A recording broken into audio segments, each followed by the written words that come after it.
ॐ पार्थाय प्रतिबोधितां भगवता नारायणेन स्वयं व्यासेन ग्रथितां पुराणमुनिना मध्ये महाभारतम् अद्वैतामृतवर्षिणीं भगवतीम् अष्टादशाध्यायिनीम् अम्ब त्वामनुसन्दधामि भगवद्गीते भवद्वेषिणीम्।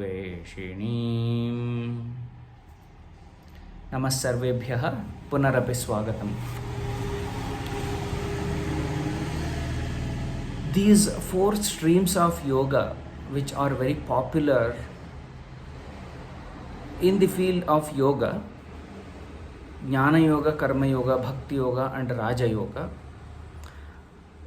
initial adhyayas of Bhagavadgita are dedicated for karma, then bhakti, and final 6 chapters are completely dedicated to jnana, is what is the narration and interpretation by majority of the scholars.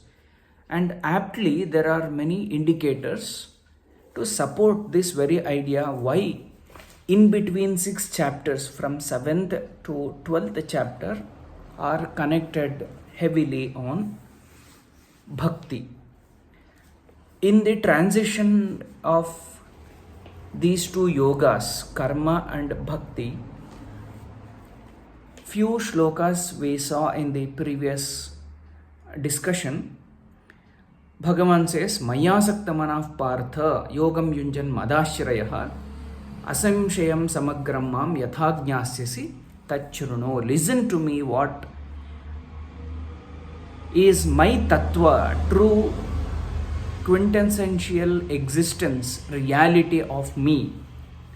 And then he goes on, there are a few who try to understand me, and then he goes to third shloka, manushyanam sahasreshu kaschid yatati siddhaye yatatam api siddhanam kaschin mam vetti tatvatha.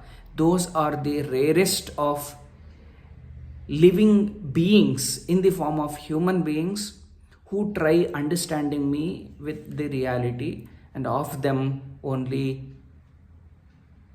completely very very few who understand me. And then shrotaram prarochanena abhimukhi aha. Audience, he draws attention of the audience towards himself and follows the very thought. Bhumihi apaha analaha vayuhu kham manaha buddhirevacha ahankaraha iti iyam me bhinna prakritirashtadha. See, it's very important what he says. I have to be known by every human being that is born in this earth. But what is my tattva that everybody is excited and admiring at? He says, Bhumihi apaha analaha vayuhu kham manaha buddhirevacha ahankaraha iti iyam me bhinna prakritihi ashtadha. Ashtadha prakritihi bhinna. Kena prakarena iti chet bhumihi apaha analaha vayuhu kham manaha buddhihi ahankaraha iti ashta vividhaha ashta prakaraha iyam prakritihi ashta prakarika iyam prakritihi. Just to list out 5 elements, basic fundamental elements, we call it as pancha mahabhuta. Bhumihi apaha analaha vayuhu kham manaha buddhihi ahankaraha. Then mana, buddhi and ahankara, these 3 added to 5 basic elements become very very fundamental 8 bhinna prakritihi ashtadha. And then Ashta Prakriti, this is what is Ashta Prakriti, which is very popular in Sankhya, and in Sankhya actually we have 24 tattvas. Of them, these 3, Buddhi, Ahankara and Manaha, And then 5. Keeping all these separate, these are called Ashta Prakriti. And then he goes, Maya Shaktihi Ashtadha Bhinna Bhedam Agata. Then, apart from this, beyond this, Apara Iyam itaha tu anyam prakritim vidhi me param jiva bhutam mahabaho yayedam dharyate jagat. There is yet another Prakriti beyond this Ashtadha Prakriti. 5 elements, Mana, Buddhi and Ahankara. 8 elements together is one set, which is called Apara Prakriti. Apara itaha anyam prakritim vidhi me param. Sa para prakriti ya itaha arthat etasyaha ashta prakritehe. One who is different from Ashtadha Prakriti is what is Para Prakriti. So now in the previous shloka, that is 4th shloka, he mentions what is Apara Prakriti, and now in the 5th shloka he says what is Para Prakriti. So here Para Prakriti is Jiva Bhutam Mahabaho Yayedam Dharyate Jagat. This Jagat is moving ahead towards its aim, destination, that is to getting mukti, but all of these are held. The entire Jagat is held by Para Prakriti, and she is in the form of Jiva Bhuta. She is Jiva also, not just something what is existence outside Pancha Mahabhutas, but Mana, Buddhi and Ahankara, all put together it becomes only 8. But here that too is Apara Prakriti. So Para and Apara are the two stages of an entity, upper and lower. So always Para Brahma we say. Para is supreme, and Para Bhakti we say, supreme Bhakti. Similarly, Para Vairagya, the supreme Vairagya. And then we have Apara meaning lower than that, it is never the lowest. So we need to understand Para is supreme and superior than everything, and Apara is just little lower than that, it is not the supreme. So here Prakriti is also divided into 2. One is Apara Prakriti and Para Prakriti. So this Para Prakriti is said here as Jiva Bhuta. She is existing in the world with all the individuals by forming individuality. That itself is Jiva. And Etadyonini Bhutani Sarvani iti upadharaya aham kritsnasya jagataha prabhavaha pralayah tatha. Etadyonini Bhutani Sarvani iti upadharaya. Understand this very fact that the entire universe is nothing but an expansion, a detailing of Ashtadha Prakriti and Para Prakriti, and Aham Kritsnasya Jagataha Prabhavaha Pralayaha. I am the origin and I am the destination. There is nothing beyond the very Prakriti. Finally, that Prakriti also belongs to me. I am Ishvara of that Ishwari. Prakriti is Ishwari and I am Ishvara of Ishwari. Meaning, everything is in fact just an expansion and elaboration of oneself. And this is what we also observe in Upanishads. Tat srishtva tadevanupravishyat tadanupravishya satyatyacha bhavat. Tat srishtva tadevanupravishyat. After creating something, it entered. Meaning, it is there. After it is getting created, the Brahma himself, Brahma itself enters its own creation. So here, why Prakriti and Para Prakriti and Apara Prakriti and something else that is being claimed? Because this is what the diversity we all observe. If someone comes, oh, the entire universe is only one Brahma, if somebody claims like that, to the minds of common human being, it becomes too abstract. You cannot comprehend the depth and reality of the entity. Therefore, it needs to be stepped down to the level of common public understanding. I'm not saying common public as such, but someone who is at very initial stages may not appreciate the too abstract from the common perspective. Therefore, Krishna tries bringing it down to the tangible level, what you can measure, what is sensible level. So all the Shastras have different ways, different levels of presentation, and now here in the 7th chapter he is trying to address the content by saying there are two types of Prakriti. One is Para Prakriti, then the other one is Apara Prakriti. Apara Prakriti has 8 components, 5 elements, Ahankara, Manas and Buddhi, and then Para Prakriti is existing in all the individuals. In fact, all these Para and Apara both are existing in all the individuals, but their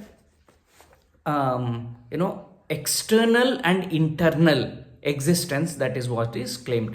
What is external? Meaning that is owned by Ishwari. Ishwari is of 2, Para and Apara. Prakriti only is called Ishwari, and Ishwara of the Ishwari. Okay, Mattaha Parataram Nanyat Kinchidasti Dhananjaya Mayi Sarvamidam Protam Sutre Maniganaya. Beautiful analogy. As the beads are connected by a single thread, all the threads in the mala, Japa mala, we have all the Rudrakshas connected with one thread. So the moment you remove that thread, it is all independent. But all the threads are connected with that single thread. All the beads, all the Rudrakshas, all the individuals are connected with that one single entity. In that analogy, the thread, Sutre Manigana iva, Yatha Maniganaha, Maninam Ganaha, the set of mani, pearls, Yatha Maninam Ganaha, Sutre Protam. Protam is ensued. They are in stitching. We call, there is some specific word, swap and wrap. There is some technical term. So the way these two threads are intertwined each other, so this very process happens in every cloth. So that way, Sarvamidam, everything that I said earlier, Ashtadha Prakriti, which is Apara Prakriti, and Para Prakriti, Mattaha Parataram Nanyat Kinchidasti Dhananjaya, there is nothing beyond me. Mayi Sarvamidam Protam, in me, everything is intertwined. Rasaha Aham Apsu Kaunteya Prabha Asmi Shashi Suryayoho. So here after the shlokas continue to narrate how one that essential quality holds that very material. For example, if I say we are all the human beings, how and why are we called human beings? Because we have something called humanity. Anyone who doesn't have humanity is no more called as human being. Correct? Similarly, all the materials in this world consider different groups. For example, Krishna says, I am rasa. That the taste in rasohamapsu kaunteya, I am rasa, I am the taste, I am the essence of the water itself. Rasohamapsu kaunteya Prabha asmi Shashi Suryayoho. Shashi and Surya. Shashi is Chandra, Surya is the sun. For these two, I am the light. Assume sun having no light. Assume moon having no moonlight. So basically, the light is none other than this very Brahma itself. Brahma exists as an essential, invariable and unavoidable quality, or its very nature of that entity. And Pranavaha Sarva Vedeshu, I am Pranava, I am Omkara. Amongst all the Vedas, Shabdaha Ke Paurusham Nrushu, I am the sound in the space. I am Paurusha. Paurusha is a Jiva, in fact, Nrushu. Amongst all the human beings, the Jiva itself is what is Paurusha. Paurusham Nrushu. Punyaha Gandhaha Prithivyancha, I am the fragrance in all the Prithivi. In fact, fragrance is a special feature of earth element. So, Punyaha Gandhaha Prithivyancha, I am the fragrance of the Prithivi amongst all the Prithivi. Tejas Chasmi Vibhavasau.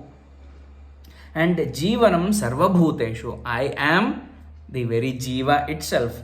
And Tapaschasmi Tapasvishu, I am the Tapas. I am the original quality to perform that tapas amongst all the tapasvis. This is what one after the other, in fact, Brahma is trying to provide list of objects that you can focus the manas and elevate, uplift the wavering mind here and there, getting distracted for smaller things. In fact, whenever mind gets engaged with many things, multiple things, in fact, it thinks about the academics, it thinks about financial things, it thinks about friends and the family members, it thinks about how, there is nothing in the world that mind doesn't allow itself to be engaged with. But what if I have a set of objects to focus on, assuming all the essential qualities existing in that category? Okay, so in the 7th chapter and 11th and 10th and 11th, these are the 3 chapters where Krishna tries to provide baskets and categorization, groups. I am, Ashwatthah Sarvavrikshanam. I am Ashwatha Vriksha amongst all the Vrikshas. I am Shashi amongst all the Nakshatras. Okay, I am the moon, which stands as a central, and all the stars seem to be decoration for that moon. Therefore, something what is very unique of that category and on what you may have to focus and meditate. This is what the initial stages of bhakti that Krishna is trying to convey in the 7th chapter. And interesting shlokas are yet to come further in this series of Bhagavadgita, that too second segment of Bhagavadgita, which is called Bhakti Yoga. So with this, I thank all the organizers. Namaste.